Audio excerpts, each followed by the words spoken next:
Good afternoon, everyone. And today's Power Boost is on the art of listening. Lost art, maybe, for some, or maybe for many.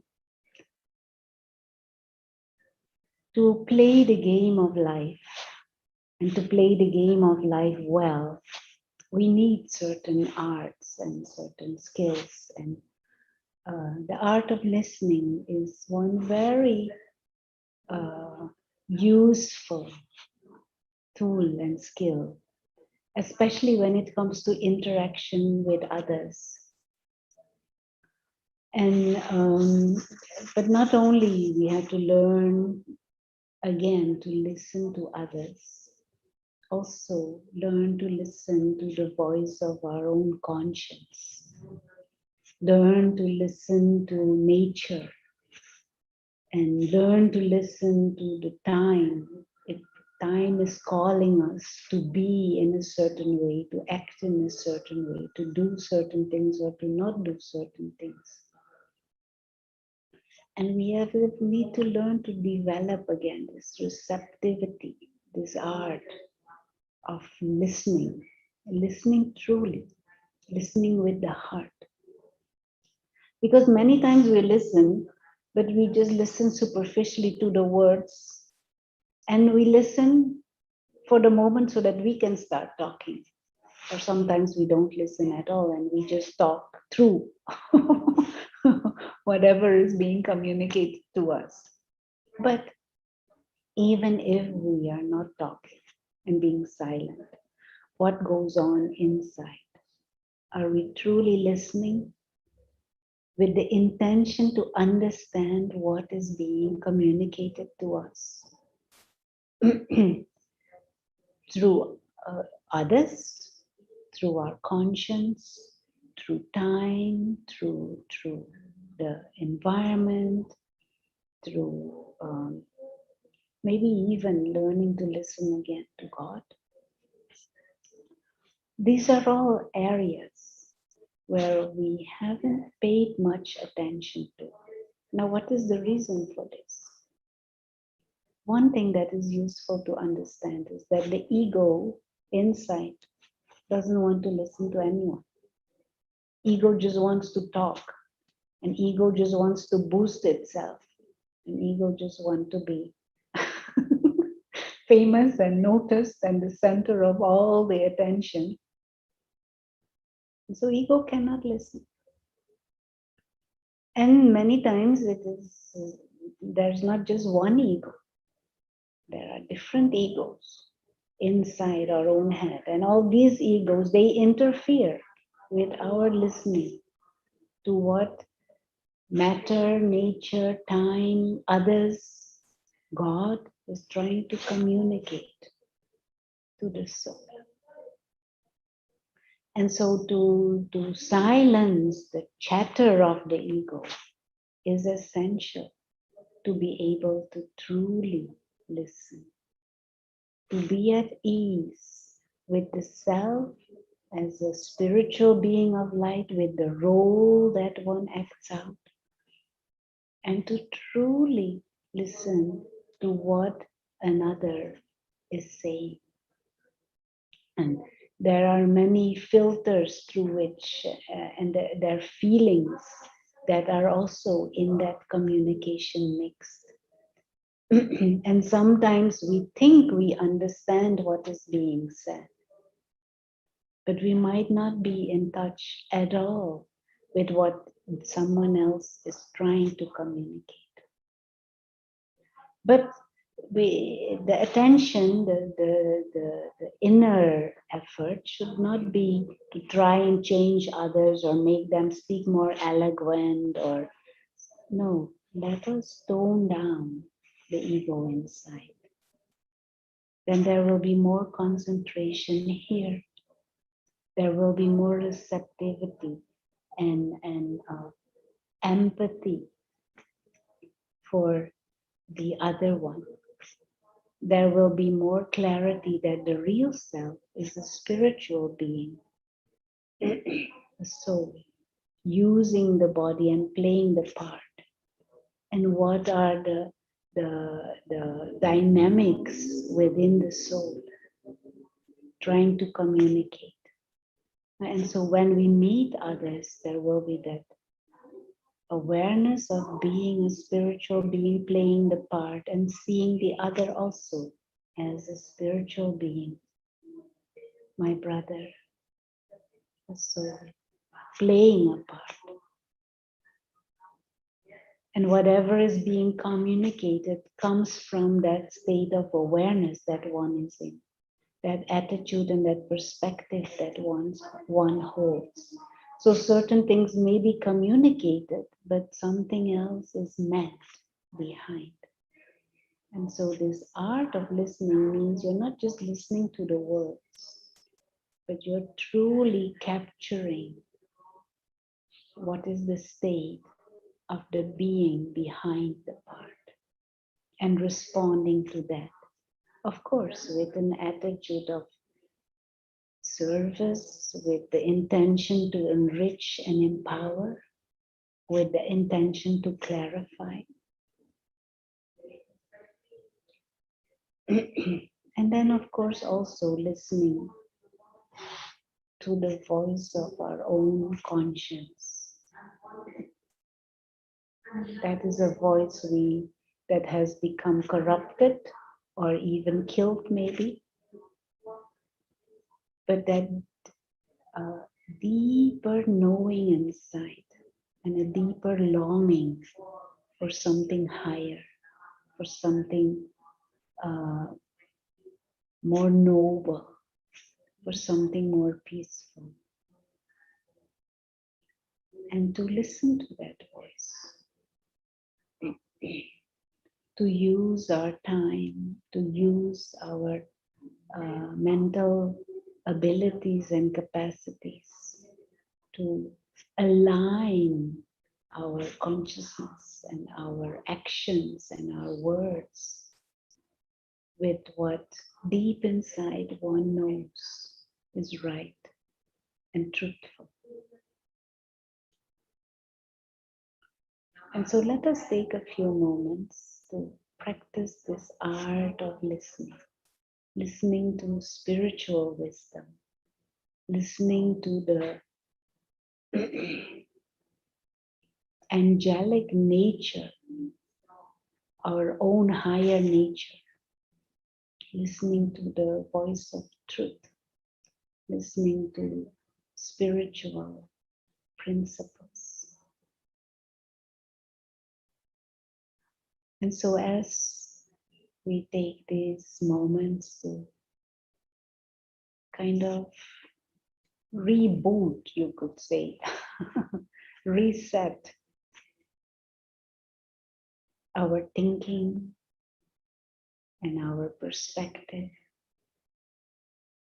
and our sense of self and what we use as our model and perspective to life.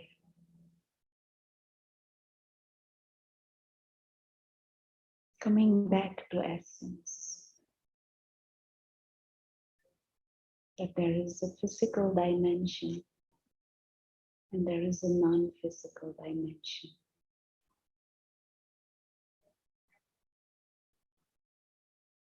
And that we are non-physical beings, invisible experiencers.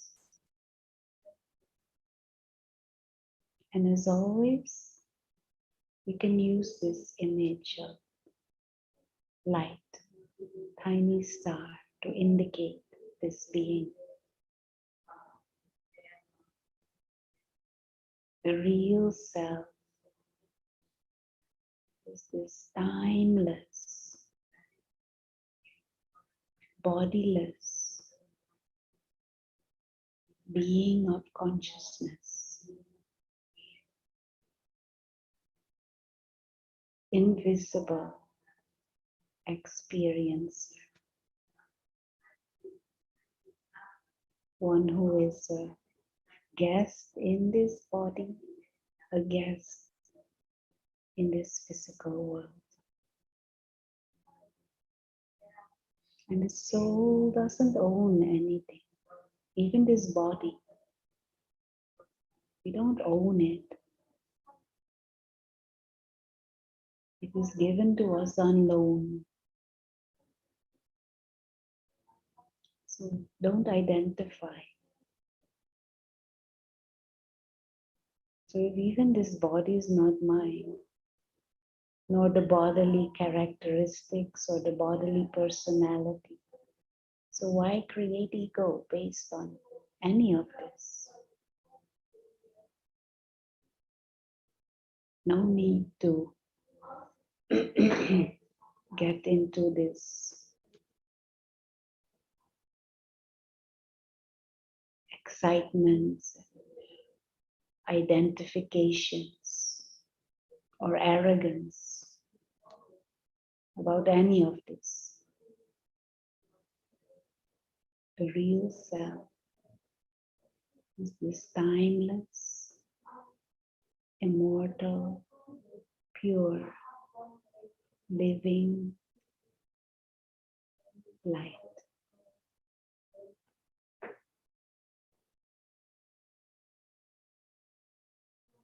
Peaceful, pure, playful,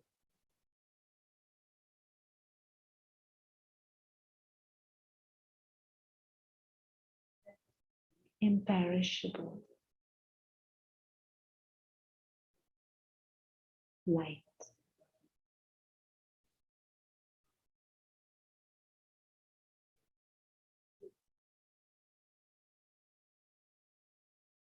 Just immerse the mind for some time in this experience.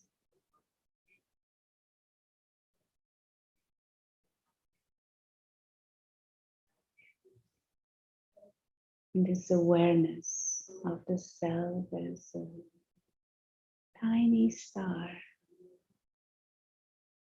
innately godlike, child of the Supreme.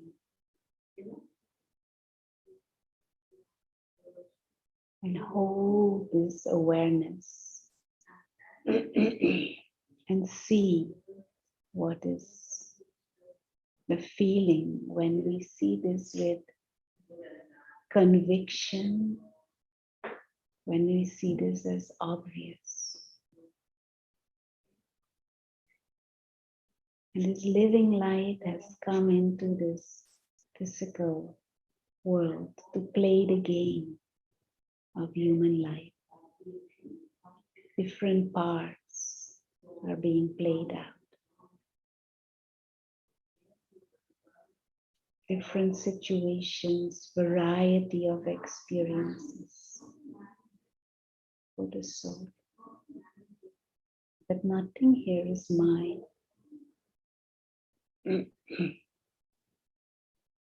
We just come and visit. We are not residents of this world of matter. This living light has come to visit.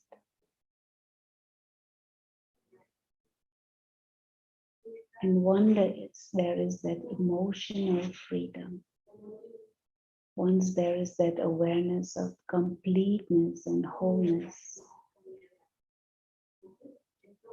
one can see and hear truly from a space of inner quiet and silence and calm.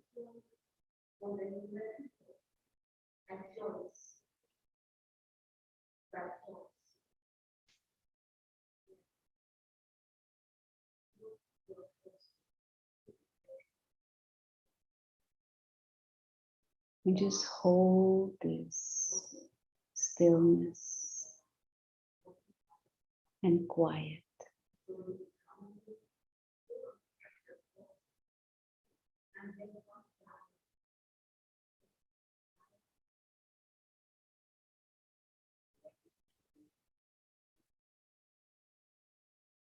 See the silliness of ego.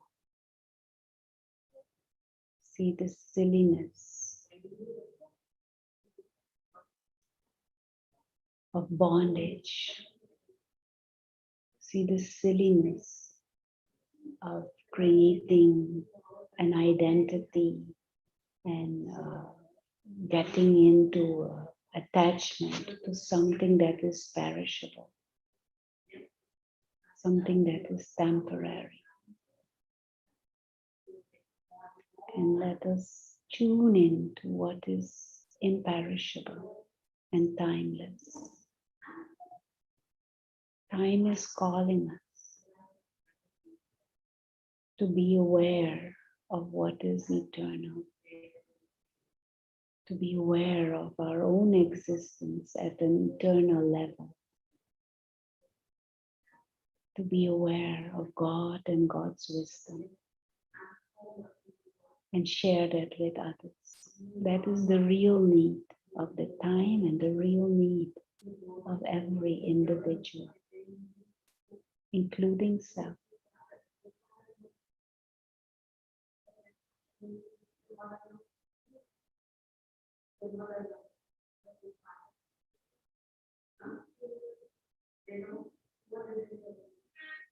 As we come to the end of this experiment, this meditation exercise, let there be the aim to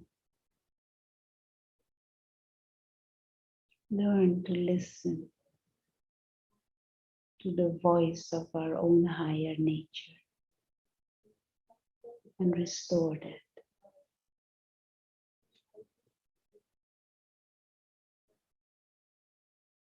Whilst going through everyday activities and interactions. Thank you.